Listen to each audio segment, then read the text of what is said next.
నమస్కారం. అమృతం కార్యక్రమానికి స్వాగతం. పిల్లలకు చదువు చదువు చదువు అది మాత్రమే నేర్పిస్తూ ఉంటారు కొంతమంది. స్పోర్ట్స్ విషయానికి వస్తే ఏ స్పోర్టు రాదు, లోకజ్ఞానం విషయానికి వస్తే ఆహా ఇప్పుడే వీళ్ళకి ఎందుకులే ఇలా అనుకుంటూ ఉంటాం. కానీ పిల్లలకు చిన్న వయసు నుంచే చదువుతో పాటు సమానంగా లోకంలో ఏం జరుగుతోంది, లోక జ్ఞానం ఏంటి, అంటే మనము బయటికి వెళ్ళినప్పుడు ఎలా ఉండాలి, ఎలా బ్రతకాలి, సో అంటే ఈ విఘ్నతని మనం చిన్నప్పటి నుంచి అలవాటు చేయాలండి. అంటే వాళ్ళ స్థాయికి తగ్గట్టుగా, వాళ్ళ ఏజ్కి తగ్గట్టుగా, అంటే వాళ్ళకి కొంత డబ్బు ఇచ్చి షాప్కి వెళ్ళి నువ్వు ఇది కొనుక్కొనిరా, చేంజ్ కూడా ఇస్తారు తీసుకొనిరా, ఇలాంటివన్నీ చెప్తూ ఉండడం వల్ల ఏంటి అంటే వాళ్ళకి అసలు ఏం జరుగుతోంది ప్రపంచంలో, అసలు జీవితం అనేది అంటే డబ్బు ఎలా ముందుకెళ్తోంది, మనకి షాపింగ్ అనేది ఎలా జరుగుతుంది, ఇవన్నీ కూడా లోక జ్ఞానానికి సంబంధించినవే. సో ఎప్పుడు కూడా పిల్లల్ని అలా వదలండి, కాస్త స్వేచ్ఛనివ్వండి, చదువుతో పాటు వీటన్నిటిని కూడా అలవాటు చేయండి. అలాగే ఒక వయసు వచ్చిన తర్వాత, మరి చిన్నపిల్లలని చెప్పను, ఒక వయసు వచ్చిన తర్వాత మాత్రం 100% వంటల్ని కూడా అలవాటు చేయండి. ఎందుకంటే మగ ఆడ సమానంగా వంట చేయాల్సిన సందర్భాలు ఇప్పుడే వచ్చేసాయి, ఇక ముందు రోజుల్లో ఇంకా రావచ్చు కూడా. సో ఖచ్చితంగా దీని గురించి ఆలోచించండి. సో ఈ రోజు మాత్రం ఒక చక్కటి వంట, హెల్దీ వంటతో మొదలు పెట్టిద్దాం. పేరు ఏంటంటే రాగి శనగ చీల. రాగి పిండి, శనగ అంటే శనగపిండి చెప్తాను, అది ఎలా చేస్తామో ఏంటో చెప్తాను. సో చీలాస్ అనేవి మనకు నార్త్ వైపు చాలా రెగ్యులర్గా చేసుకుంటూ ఉంటారు. సో మనం దాన్ని రకరకాల పేర్లతో, కొందరు తేప్లా అంటారు, అంటే రకరకాల పేర్లతో అందరూ ప్రాంతాన్ని బట్టి పిలుచుకుంటూ ఉంటారు.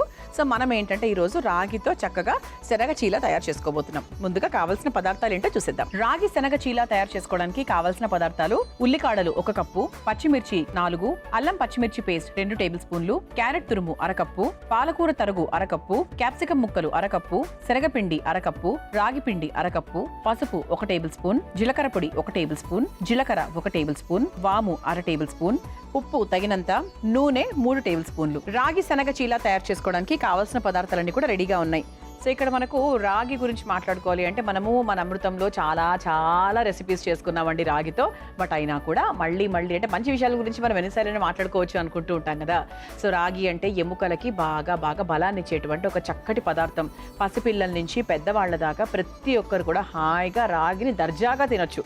దర్జాగా అంటే ఎందుకన్నా నా పదము అంటే, సో దీంట్లో మనకు షుగర్ లెవెల్స్ చాలా తక్కువగా ఉండడం వల్ల మధుమేహంతో ఇబ్బంది పడుతున్న వారు తినచ్చు, జీర్ణక్రియకి సంబంధించి ఇబ్బందులు పడుతున్న వారు కూడా హాయిగా తినచ్చు, ఎందుకంటే చాలా ఈజీగా డైజెస్ట్ అయిపోతుంది కాబట్టి. సో ఇలా ఇన్ని రకాల ఉపయోగాలు ఉన్నాయి. చాలా చాలా చక్కటి పదార్థం, బోల్డ్ అని వంటలు కూడా చేసుకోవచ్చు దాంతో. సో ఫస్ట్ మనం ఏం చేద్దామంటే ఒక బౌల్ తీసుకుని ముందు కావాల్సినవన్నీ కూడా ముందు పొళ్ళవన్నీ కూడా వేసేసుకుందాం. ఆ తర్వాత చివరిగా మనం పాలకూర ఉపయోగిస్తున్నాం ఇక్కడ. సో పాలకూరలో కూడా మన కంటికి సంబంధించి చాలా మంచి మేలు చేస్తుంది. వైటమిన్ ఏ ఎక్కువగా ఉంటుంది. నీరసంగా ఉన్న వాళ్లకు పాలకు సూప్ ఇస్తూ ఉంటారు. అంటే డెంగ్యూ వ్యాధి వచ్చినప్పుడు, ప్లేట్లెట్స్ పడిపోయినప్పుడు కూడా పాలకూర జ్యూస్ని పచ్చిగా అలా గ్రైండ్ చేసి ఇస్తూ ఉంటారు. సో అలా మనకి పాలకూరతో కూడా ఎన్నో రకాల ఉపయోగాలు. సో ఫస్ట్ మనం ఏం చేద్దామంటే, మనకు రాగి శనగపిండి 2 ఉన్నాయి. ముందుగా శనగపిండి తీసుకుందాము.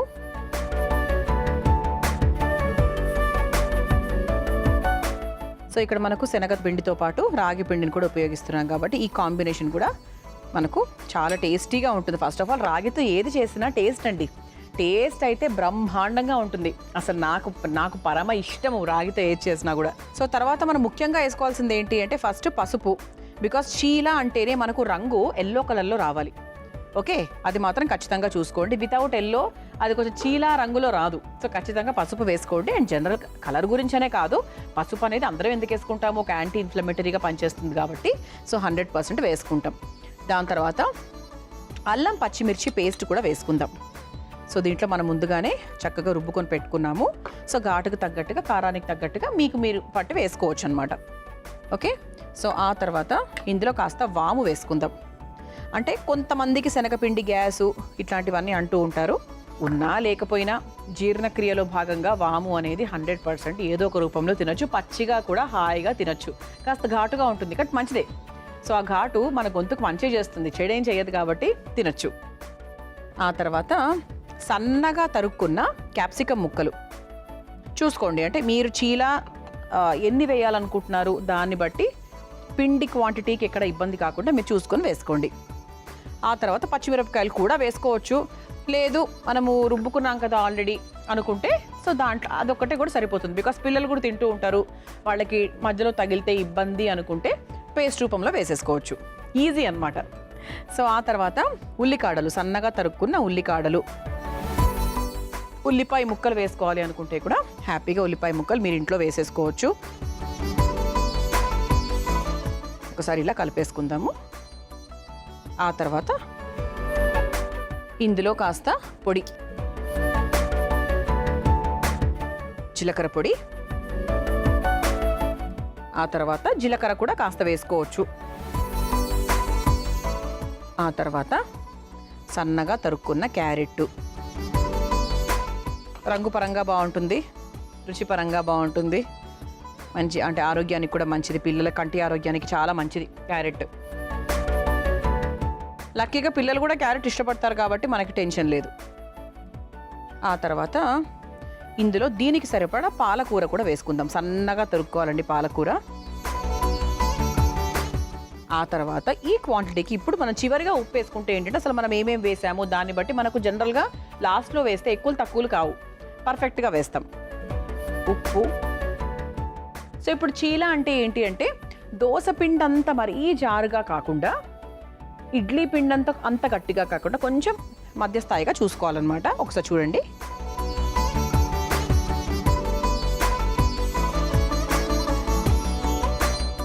చూద్దాం ఒకసారి కలిపేసుకొని ఇది ప్రాపర్గా మిక్స్ చేసుకోవాలండి. అంటే మనం వేసిన పొళ్ళు, మనం వేసిన కూరగాయ ముక్కలు అంటే ఎంత హెల్దీగా ఉంది చూసారా, అసలు చూస్తేనే చాలా హెల్దీ.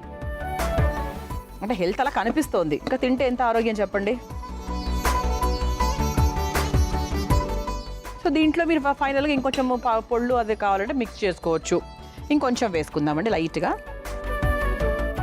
ఇది కొంచెం దగ్గర పడుతుంది, రాగి కదా, మనము పక్కన పెట్టామంటే ఇంకొంచెం కూడా దగ్గర పడుతుంది. సరిపోతుందండి, ఇంకొంచెం జస్ట్ ఒక స్పూన్ అంతే. ఎస్, అంటే ఇందులో కూరగాయ ముక్కలు వేయడం వల్ల కూడా మరీ మనకి ఇలా జారుగా ఇలా వాటరీగా అయితే 100% రాదు. ఎందుకంటే మనం దీన్ని సింపుల్గా ఏదో శనగపిండి రాగిపిండిని మాత్రమే కాదు, చీల అంటేనే వెజిటబుల్స్, చీల అంటేనే ఒక హెల్త్. సో అందుకే ఏంటంటే హెల్దీ ఎలిమెంట్స్ అన్నీ కూడా మనం యాడ్ చేసుకుంటాం కాబట్టి ఓవరాల్గా టేస్ట్ పరంగా సూపర్ అనమాట. ఇప్పుడు దీన్ని పక్కన పెట్టేసుకుందాం, ఒక్క నిమిషం ఇలా ఉంచేద్దాం. ఈలోపు మనం పెనం కూడా వేడి చేసుకోవచ్చు. స్టవ్ వెలిగించేస్తున్నాను. దీన్ని మీరు నెయ్యితో కాల్చుకోవచ్చు, నూనెతో కాల్చుకోవచ్చు, వెన్నతో కాల్చుకోవచ్చు. ఇంకా చీల మీ ఇష్టం. అంటే ఆలు పరాటా మనం ఎలాగైనా కాల్చుకుంటాం టేస్ట్ పరంగా కావడానికి. అక్కి రొట్టె ఇవన్నీ ఉన్నాయి కదా, సో అలా మీరు ఎలాగైనా కూడా చేయండి, కాల్చుకోవచ్చు.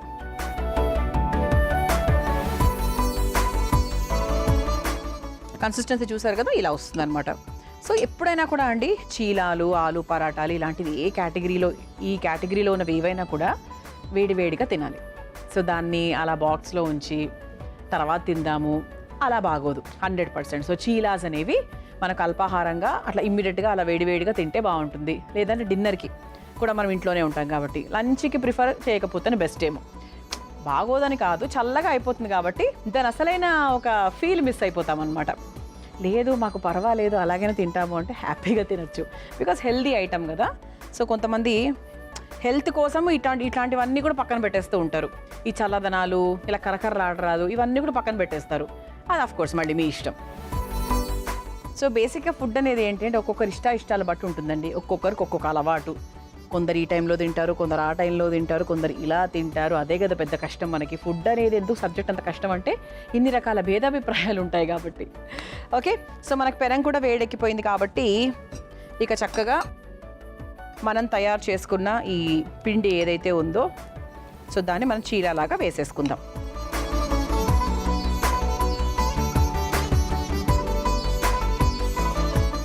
అంతే, ఇదే సైజ్ అండి, మరి పెద్దగా కూడా మనం ఏం వేసుకోవట్లేదు. సిమ్లో పెట్టుకోండి. లావుగా వేసినవన్నీ కూడా మనకు ఐదర్ మూత పెట్టైనా మనము ఉడికించుకోవచ్చు, లేదు అంటే ఇలా చక్కగా సిమ్లో అయినా చేసుకోవచ్చు. సో చాలామంది ఈ మధ్య కొబ్బరి నూనె షిఫ్ట్ అయ్యారు. అమృతంలో మీ అందరి కోసం ఒక చక్కటి చిట్కా. సిల్క్ జరీ చీరలు రంగు పోకుండా ఉండాలి అంటే వాటిని ఉతికే ముందు నిమ్మరసం కలిపిన నీటిలో కాసేపు ఉంచండి. ఆ తర్వాత శుభ్రంగా ఉతుక్కోండి. అప్పుడు అవి రంగు పోకుండా ఉంటాయి. ఈ చిట్కా నాకు తెలిసి అందరూ ఆడవాళ్ళకి అవసరమే కాబట్టి ట్రై చేయండి. ఓకే, సో ఇక స్టవ్ కూడా ఆఫ్ చేసేసేయండి. సో మెత్తగా చక్కగా మృదువుగా వస్తుందన్నమాట. ఎందుకంటే ఇందులో మనకి రాగి పిండి అవన్నీ ఉన్నాయి కాబట్టి కరకరలాడుతూ వచ్చినప్పటికీ కూడా మనం ఈ బియ్యం పిండి అట్లాంటివి ఏం వేయలేదు కాబట్టి కొంచెం మెత్తగా చక్కగా వస్తుంది. సో స్టవ్ ఆఫ్ చేసేసాను. ఇదిగోండి మన ప్లేట్ కూడా రెడీగా ఉంది కాబట్టి సర్వ్ చేసేసుకుందాం.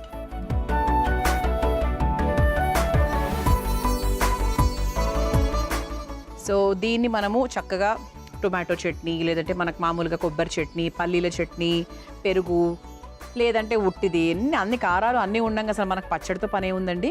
నాకైతే అవసరం లేదు, బట్ కొంతమందికి మాత్రం 100% చట్నీతోనే తింటారు ఏదైనా సరే. అలాంటి అలవాటు ఉన్న వాళ్ళు హ్యాపీగా మీరు తయారు చేసుకున్న ఏ చట్నీతో అయినా, ఏ కాంబినేషన్ అయినా కూడా చాలా బాగుంటుంది.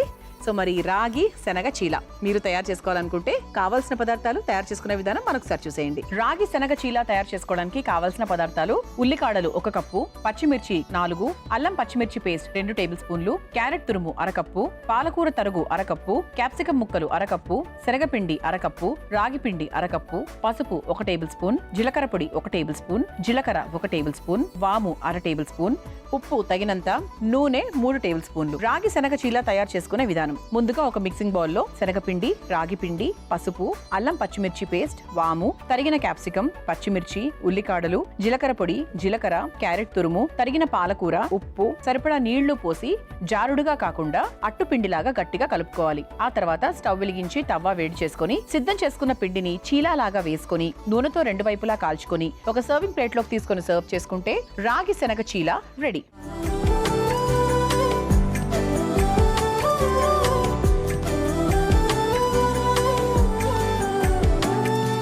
చూసారు కదా, రాగి శనగ చీల ఎంత సులభంగా తయారు చేసుకోవచ్చు. రుచి చూసి ఎలా ఉందో చెప్తాను.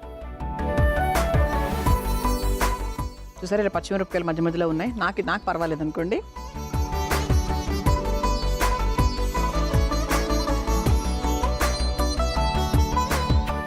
బాగుందండి, చాలా బాగుంది. అంటే మనం వేసిన పొళ్ళు సాత్వికంగా వేసాము, అన్నీ కూడా ఎక్స్ట్రాగా ఏమీ వేయలేదు. క్యారెట్, పాలకూర ఇవన్నీ వేసి దీన్ని బాగా హెల్దీగా తయారు చేశాం కాబట్టి ఖచ్చితంగా ఈ చీలాని మీరు కూడా ప్రయత్నించండి. ఇక రెండో వంటలోకి వెళ్ళిపోదామా? నేను తయారు చేయబోయే రెండో వంట పేరు మొలకెత్తిన పెసర్ల పన్నీర్ కట్లెట్. అంటే పేరు పెద్దగా ఉంది అనుకోకండి, ఇట్స్ సింపుల్ కట్లెట్ అండి. చాలా సులభంగా తయారు చేసుకోవచ్చు. కాకపోతే దీన్ని మనము మొలకెత్తిన పెసర్లతో తయారు చేస్తున్నాం, అందుకు మొలకెత్తిన పెసర్లు అని పేరు పెట్టాం. అండ్ మంచి పనీర్ కాంబినేషన్, పిల్లలు కూడా బాగా ఇష్టపడతారు. అంటే కట్లెట్స్ అంటే ముందుగా మనం టార్గెట్ చేసేది పిల్లల్నే కాబట్టి సో వాళ్ళ పరంగా మనం చేస్తున్నాం అనమాట. ముందుగా కావాల్సిన పదార్థాలు ఏంటో చూసేద్దాం. మొలకెత్తిన పెసర్ల పనీర్ కట్లెట్స్ తయారు చేసుకోవడానికి కావాల్సిన పదార్థాలు: మొలకెత్తిన పెసలు 1 కప్పు, పచ్చిమిర్చి 4, అల్లం ముక్కలు 2 టేబుల్ స్పూన్లు, పెరుగు 4 టేబుల్ స్పూన్లు, ఉప్పు తగినంత, రాళ్ళుప్పు 1/2 టేబుల్ స్పూన్, కొత్తిమీర కొద్దిగా, గరం మసాలా పొడి 1 టేబుల్ స్పూన్, పనీర్ ముక్కలు 1/2 కప్పు, నూనె 1/2 కప్పు, కారం 1 టేబుల్ స్పూన్. మొలకెత్తిన పెసర్ల పనీర్ కట్లెట్ తయారు చేసుకోవడానికి కావాల్సిన పదార్థాలన్నీ కూడా రెడీగా ఉన్నాయి. చాలా సింపుల్ వంట అండి, అసలు మీరు ఏమీ కంగారు పడద్దు. సో ఐటమ్స్ కూడా చాలా తక్కువ. మనకు కావాల్సింది ఏంటి అంటే మొలకెత్తిన పెసర్లు, ఆ తర్వాత పనీర్, ఈ రెండే. సో మొలకెత్తిన పెసర్లు అంటే high fibre, high protein, vitamin C అధికంగా ఉంటుంది, తర్వాత ఫోలేట్ కూడా అధికంగా ఉంటుంది. సో అంటే ప్రెగ్నెంట్ వాళ్ళు మామూలుగా ఫోలేట్ టాబ్లెట్స్ వేసుకుంటూ ఉంటారు, బిఫోర్ ప్రెగ్నెన్సీ, డ్యూరింగ్ ప్రెగ్నెన్సీ అలా. సో మొలకెత్తిన పెసర్లను కూడా ప్రతిరోజు తినమని చెప్పను, కానీ సో 3 రోజులకు ఒకసారి ఖచ్చితంగా తినొచ్చు. సో ఆ తర్వాత పనీర్ కాంబినేషను. సో పిల్లలకు కూడా ఎముకలు స్ట్రాంగ్గా ఉండాలి, చర్మానికి, జుట్టుకి కూడా చాలా మంచి చేస్తుంది పనీర్ అనేది. కాల్షియము అవన్నీ ఓకే, అందరికి తెలిసిన విషయాలే అవి. సో మనకి పనీర్తో ఏంటి అంటే మనకు మంచి గుడ్ ఫ్యాట్ వస్తుంది, తర్వాత గుడ్ కొలెస్ట్రాల్ కూడా వస్తుంది, కావాల్సినంత మంచి పిల్లలకు కావాల్సిన మెయిన్ అంటే చీజ్, ఫ్యాట్, మెయిన్గా మనకు ఫ్యాట్ అనేది పిల్లలకు మనం అందించాలి. సో అలా మనకు పనీరు లో మనకి చక్కటి ఎలిమెంట్స్ అన్నీ ఉంటాయి. సో ఇది కూడా మన జీర్ణక్రియకు చాలా మంచిది, టేస్టీగా ఉంటుంది. అండ్ మనకు పనీర్ ఇంట్లో తయారు చేసుకుంటే ఇంకా చాలా మంచిదండి. అంటే తయారు చేసుకునే ఆప్షన్ ఉందనుకోండి, సో ఇంట్లో తయారు చేసుకుంటే చాలా మంచిది. లేదు మనకు అథెంటిక్గా మనము జనరల్గా పనీర్ ఎక్కడైతే కొంటూ ఉంటామో నమ్మకంతో కొండమే. కాకపోతే ఈ మధ్య ఏంటంటే కొంతమంది పనీర్ కరెక్ట్గా ఉండట్లేదు, నిజంగా ఇవ్వట్లేదు, ట్రూగా ఉండట్లేదు అని చెప్తూ ఉంటారు. సరే, ఇంకా అదే నమ్మిన వాళ్ళకు నమ్మినంత. బట్ పనీర్ని మనము హాయిగా ఇంట్లోనే తయారు చేసుకోవచ్చు, ఆప్షన్ మన చేతుల్లో ఉంది కాబట్టి ఒకసారి ట్రై చేయండి. ఓకే, సో ఫస్ట్ ఒక మిక్సింగ్ బౌల్ తీసుకోవాలి. సో ఈ బౌల్లో మన ముఖ్యమైన ఇంగ్రీడియంట్ ఏంటి అంటే ఫస్ట్ మొలకెత్తిన పెసర్లు. ఇది 1 కప్పు నిండా, అంటే ఇది పెద్ద కప్ కాబట్టి ఒక 30, ఈ సైజుతో 30 కప్ అని చెప్పుకోవచ్చు. సో దీంట్లో పనీర్ ముక్కలు, దానికి తగ్గట్టుగా పనీర్ ముక్కలు, ఆ తర్వాత దీనికి సరిపడా అల్లం ముక్కలు, ఆ తర్వాత కారానికి తగ్గట్టుగా పచ్చిమిరపకాయలు, ఆ తర్వాత కాస్త గరం మసాలా పొడి, ఆ తర్వాత పచ్చిమిరపకాయలు కూడా వేసాం కాబట్టి కొంచెం మనకు రంగు కోసం అని చెప్పచ్చు, కారం. అంటే నేను ఇటువంటి కట్లెట్స్ అవి చేసేటప్పుడు కాస్త రంగు కోసం వేస్తూ ఉంటా. ఏదైనా సాంబార్లు పులుసులు చేస్తున్నప్పుడు కూడా పచ్చిమిరపకాయలు వేసినా కూడా నేను కాస్త కారం వేస్తా. ఎందుకంటే కొంచెం ఒక రంగు వస్తుంది, ఒక మంచి ఒక రెడ్ కలర్లో వస్తుంది కదా, అంటే కొంచెం రెడ్డిష్ అండ్ ఎల్లో మిక్స్ బాగుంటుంది. అంతే, మాది ఎల్లో కాకుండా కొంచెం కలర్ వస్తుందని. ఆ తర్వాత ఇందులో కాస్త ఉప్పు, అలాగే కాస్త రాళ్ళుప్పు కూడా. ఇది మనకి ఇప్పుడు రుబ్బుకుంటామండి, సో మనకి ఇదేమి ఇబ్బంది ఏం లేదు. రాళ్ళుప్పును కూడా మీరు మామూలుగా ఇంట్లోనే మిక్సీ పట్టేసుకొని ఒక పొడి రూపంలో తయారు చేసుకొని పెట్టుకొని మన వంటల్లో హ్యాపీగా వాడుకోవచ్చు. ఇలా రాళ్ళగా కరగదేమో అన్న అభిప్రాయం మీకు ఉంటే కనుక గ్రైండ్ చేసుకొని పెట్టేసుకోండి, చాలా ఈజీగా అయిపోతుంది. సో కొత్తిమీర మటుకు మనం తర్వాత వేసుకుందాము. అండ్ దీంట్లో పెరుగు వేసుకుందాం. చిన్న ఒక పులుపు రుచి అనుకోవచ్చు, కాస్త మనకు ట్యాంగీ రుచి కావాలి అనుకోవచ్చు. సో పెరుగు వేసుకున్నాక కొత్తిమీర వేసేసుకుందాం.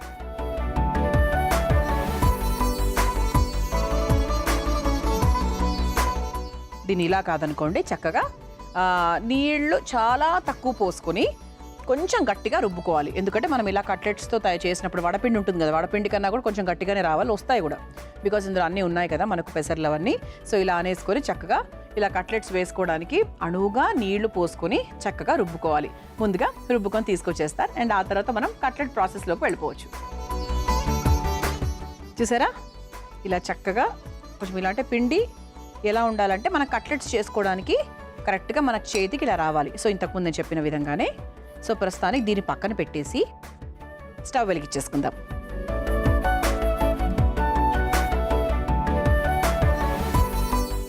ఇది మనకు షాలో ఫ్రై అండి. సో మరి డీప్ ఫ్రై అనేది ఎప్పుడూ కూడా మన అమృతం చెయ్యదు. సో ఫస్ట్ ఇలా కాస్త నూనె తీసుకొని షాలో ఫ్రైకి తగ్గట్టుగా అంటే 4-5 స్పూన్లు అలా వేసేసుకోవచ్చు. ఇది కొంచెం మనకి హీట్ ఎక్కిన తర్వాత చేతికి కాస్త నూనె రాసుకొని కట్లెట్స్ లాగా చేసుకుందాం. ఇది ఒకసారి చూడండి, ఇలా చేతికి కాస్త నూనె రాసుకోవచ్చు, బటర్ పేపర్ తీసుకోవచ్చు, మీ ఇష్టం. సో మన దగ్గర బటర్ పేపర్ కూడా ఉంది, రెండింటిని కూడా ఉపయోగించుకోవచ్చు. ప్రతి ఒక్కరింట్లో అన్నీ ఉంటాయి కదండి, మామూలుగా మనకి నూనె తాలూకు ప్లాస్టిక్ పేపర్స్ అట్లుంటాయి కాబట్టి వాటిని ఉపయోగించుకోవచ్చు. ఈ కట్లెట్ షేప్ అందరికీ తెలిసిందే. సో నూనె రాసుకుంటే ఏంటంటే కొంచెం మనకి ఇలా ఈజీగా వస్తుంది. ఈ విధంగా మనం చక్కగా స్ప్రౌట్స్, పనీర్ వీటన్నిటిని కూడా రుబ్బేసుకున్నాము. అంటే మంచి హెల్దీ అన్నమాట, చాలా హెల్దీ రెసిపీ అని చెప్పొచ్చు.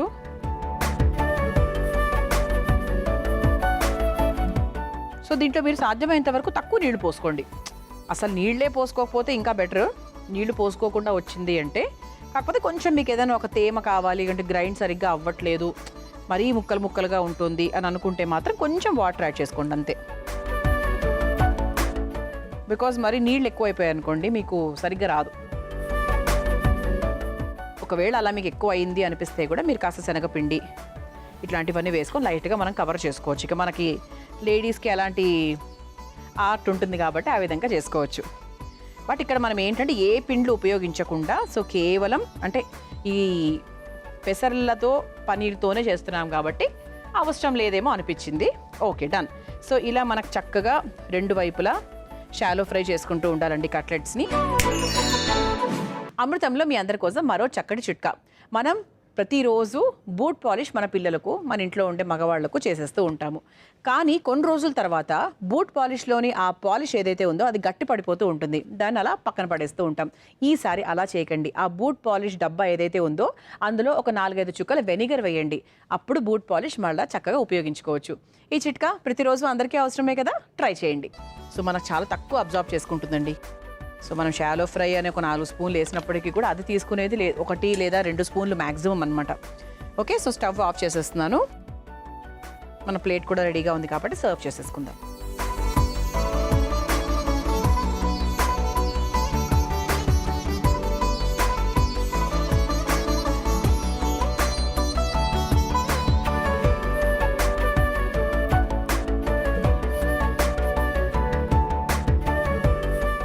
ఇలా చక్కగా సర్వ్ చేసేసుకున్నాం కదా. సో దీనిపై నుంచి ఏంటంటే మనం కాస్త చక్కగా ఇలా పెరుగు గార్నిష్ చేసుకుందాం. దాని మీద నుంచి మనం చక్కగా కాస్త కారం వేసుకుందాం. అంటే ఇది యాడ్ ఆన్స్ అండి, ఇది మనకి మీ ఇష్టాలు బట్టి మీరు చూసుకోవచ్చు. కొంతమందికి పెరుగుతో ఇష్టం బాగా, అంటే దీన్ని కొంచెం మనం ఒక ఈవినింగ్ స్నాక్ ఐటమ్ లాగా చేసుకుంటున్నాం కదా, సో అందుకు కాస్త చాట్ ఐటమ్ లాగా చేసుకున్నాము. సో ఇది ఇక మీ ఇష్టం, పెరుగు ఇంట్రెస్ట్ ఉంటే హ్యాపీగా మీరు పెరుగుతో ఈ విధంగా నేను చేసినట్టే మీరు కూడా సర్వ్ చేసుకోవచ్చు. సో చూసారు కదా, మొలకెత్తిన పెసర్ల పనీర్ కట్లెట్స్ మీరు తయారు చేసుకోవాలనుకుంటే కావాల్సిన పదార్థాలు, తయారు చేసుకునే విధానం మరొకసారి చూసేయండి. మొలకెత్తిన పెసర్ల పనీర్ కట్లెట్స్ తయారు చేసుకోవడానికి కావాల్సిన పదార్థాలు: మొలకెత్తిన పెసలు అరకప్పు, పచ్చిమిర్చి 4, అల్లం ముక్కలు 2 టేబుల్ స్పూన్లు, పెరుగు 4 టేబుల్ స్పూన్లు, ఉప్పు తగినంత, రాళ్ళుప్పు 1/2 టేబుల్ స్పూన్, కొత్తిమీర కొద్దిగా, గరం మసాలా పొడి 1 టేబుల్ స్పూన్, పనీర్ ముక్కలు అరకప్పు, నూనె అరకప్పు, కారం 1 టేబుల్ స్పూన్. మొలకెత్తిన పెసర్ల పనీర్ కట్లెట్స్ తయారు చేసుకునే విధానం: ముందుగా ఒక బౌల్లో మొలకెత్తిన పెసర్లు, పనీర్ ముక్కలు, అల్లం ముక్కలు, పచ్చిమిర్చి, గరం మసాలా పొడి, కారం, ఉప్పు, రాళ్ళుప్పు, పెరుగు, కొత్తిమీర వేసి కచ్చా పచ్చాగా రుబ్బుకోవాలి. ఇప్పుడు స్టవ్ వెలిగించి తవ్వ వేడి చేసుకోవాలి. అందులో కాస్త షాలో ఫ్రైకి సరిపడా నూనె పోసి వేడి చేయాలి. ఈ లోపు చేతికి కాస్త నూనె రాసుకుని కలిపి పెట్టుకున్న పిండిని చిన్న ఉండలాగా తీసుకుని కట్లెట్స్ షేప్ లో ఒత్తుకుని తవ్వాపై వేసి 2 వైపులా షాలో ఫ్రై చేసుకుని ఒక సర్వింగ్ ప్లేట్ లోకి తీసుకుని పైన నుంచి కాస్త పెరుగు, కారంతో గార్నిష్ చేసుకుని సర్వ్ చేసుకుంటే మొలకెత్తిన పెసర్ల పనీర్ కట్లెట్స్ రెడీ.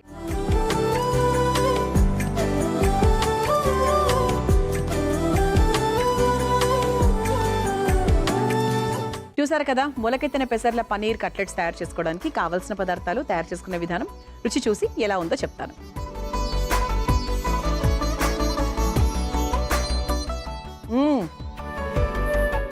కరకరలాడుతూ ఉన్నాయి కట్లెట్స్. ఆహా, ఓవర్ స్పైసీగా అయితే అస్సలు లేదు, ఎందుకంటే నేను కూడా చూసుకునే వేసాను కారాలు, అవి మరి ఎక్స్ట్రా అయితే ఏం వేయలేదు. బాగుందండి, కరకరలాడుతుంది. ముఖ్యంగా అంటే కట్లెట్స్ అంటే కరకరలాడాలి, మెత్తగా ఉంటే అస్సలు బాగోవు. సో కరకరలాడుతున్నాయి, మనం డీప్ ఫ్రై చేయకపోయినా కూడా అది మనకు నోట్ చేసుకోవాలన్నమాట పాయింట్. అన్నిటికన్నా ముఖ్యంగా రుచితో పాటు హెల్త్ జోడైతే ఇంకంతకన్నా ఏముంది, తప్పకుండా మీరు కూడా ట్రై చేయండి. చూసారు కదా, ఇవాళ మన అమృతం కార్యక్రమం. రేపటి అమృతంలో మరో 2 చక్కటి వంటకాలతో మళ్ళీ కలుసుకుందాం. అంతవరకు సెలవు, నమస్కారం. ఈ కార్యక్రమాన్ని తిరిగి చూడాలనుకుంటే www.youtube.com/ETV Life Spiritual లో చూడవచ్చు.